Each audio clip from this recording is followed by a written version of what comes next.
wish to thank you for the opportunity to join your very interesting workshop. It's been very enlightening. And I would like to present some information about my organization. And thank you very much for telling the 8 Arctic countries. I won't need to repeat that. But the Arctic Monitoring and Assessment Program, or AMAP, was established in 1991 by the Arctic Environmental Protection Strategy and signed by the 8 Arctic countries. In 1996, when the Arctic Council was established, AMAP was incorporated as one of the 6 Arctic Council working groups. In addition to the 8 Arctic countries, 6 Arctic Indigenous Peoples organizations are members of AMAP.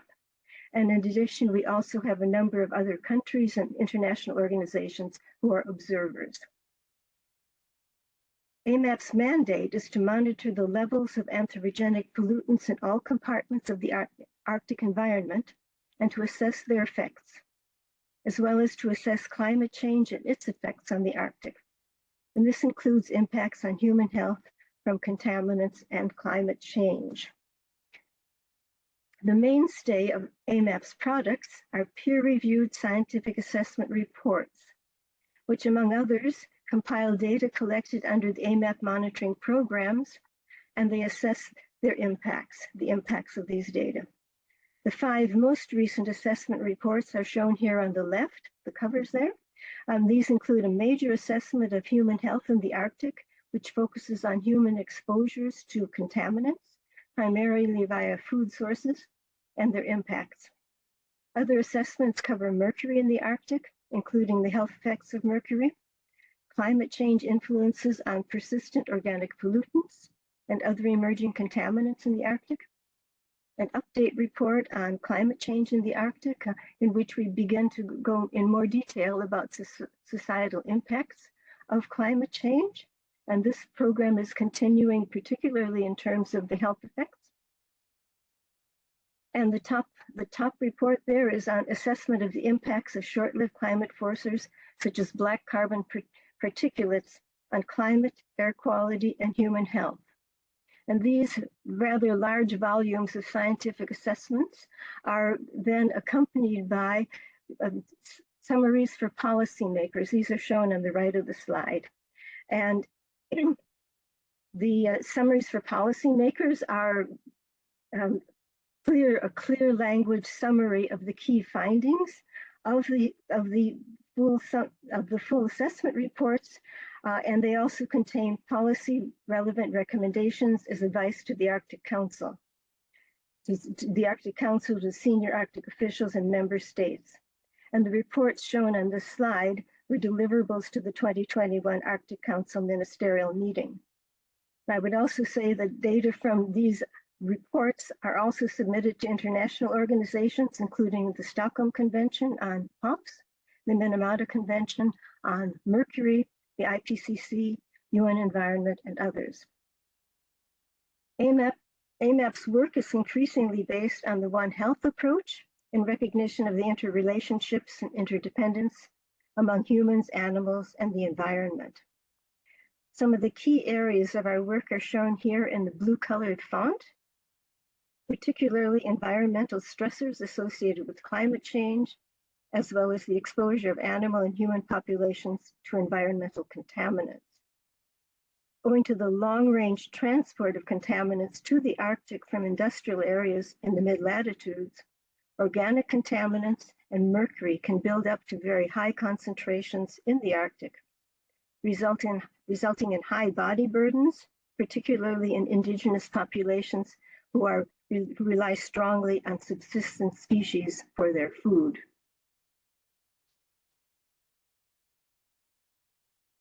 Many of the key climate-related stressors illustrated here have direct effects on human physical and mental health, but climate change can also influence the distribution and concentrations of environmental contaminants, impacting both human and wildlife health. For example, warmer air temperatures can facilitate the volatilization of persistent organic contaminants and their atmospheric transport to the Arctic. In addition to the climate impacts associated with increasing temperatures, The Arctic Ocean is experiencing increasing acidification owing to the increased uptake of carbon dioxide in the cold waters of the Arctic. Ocean acidification impacts the development of shell-forming species, which are important ecologically and form the base of food webs that are essential to key fish species. This is the case for which we can clearly see the need for satellite observations to monitor ocean acidification and its ecological impacts, particularly on key fish species. Wildfires are another climate-enhanced impact that clearly have health effects on humans and wildlife.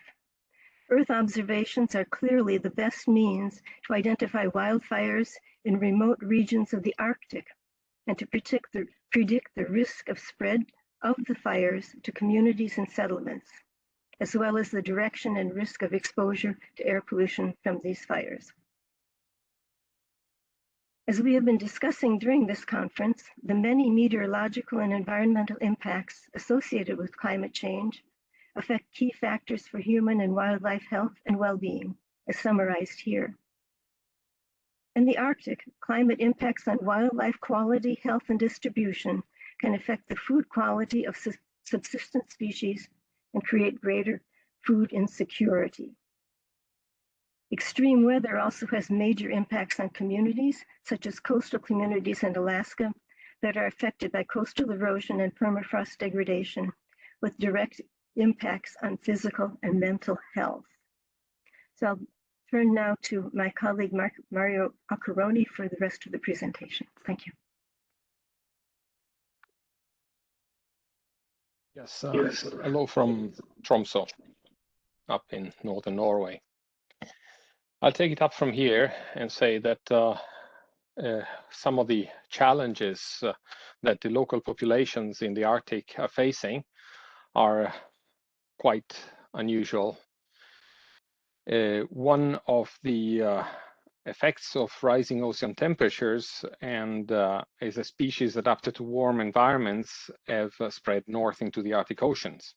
And species once present at low numbers have the potential to increase and colonize new areas. Among them, there are toxin-producing phytoplankton that lead to harmful algal blooms and paralytic shellfish poisoning in humans. And these are the data in the picture from 10 years between in the early 2000s, where one can see that the red animals have been detected with domoic acid. And these are, of course, harvested animals and used for sustainable sustained the local populations. Some of the zoonotic diseases that are observed in the Arctic are from bacteria, from viruses, and from parasites, and these are increasingly present in the human population because also of the environmental contaminants that can cause immunosuppression. So the PFAS, for example, have increased the susceptibility to COVID-19. Influenza, and especially avian flu, is a big presence in the Arctic more and more. And in this figure, we are looking at the prevalence of influenza viruses among birds in green, and in the environmental matrices in blue. In the bottom right of the picture, you see a polar view of where the presence of influenza viruses is detected, and also about the seroprevalence among marine and terrestrial mammals in brown.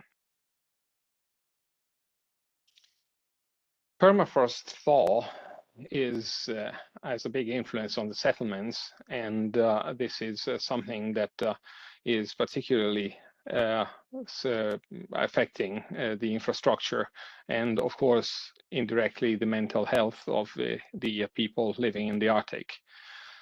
a very large part of the permafrost in the Arctic is present in the Asian continent, especially in Russia.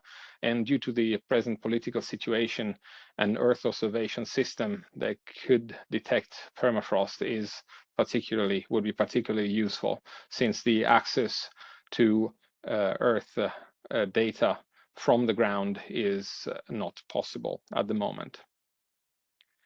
But the permafrost thaw also affects the drinking water and the food security and the feed for the livestock or the wildlife that lives on the tundra. And I can also add that the permafrost is also used as for preserving food with meat and other food caches that are in the ground.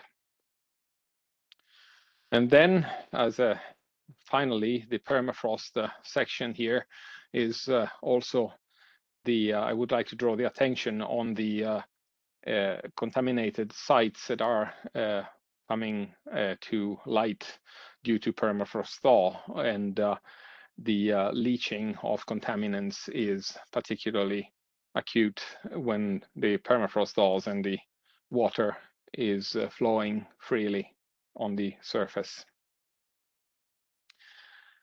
And these situation and with the changes towards a warmer regime are particularly acute. We have 9 tipping points that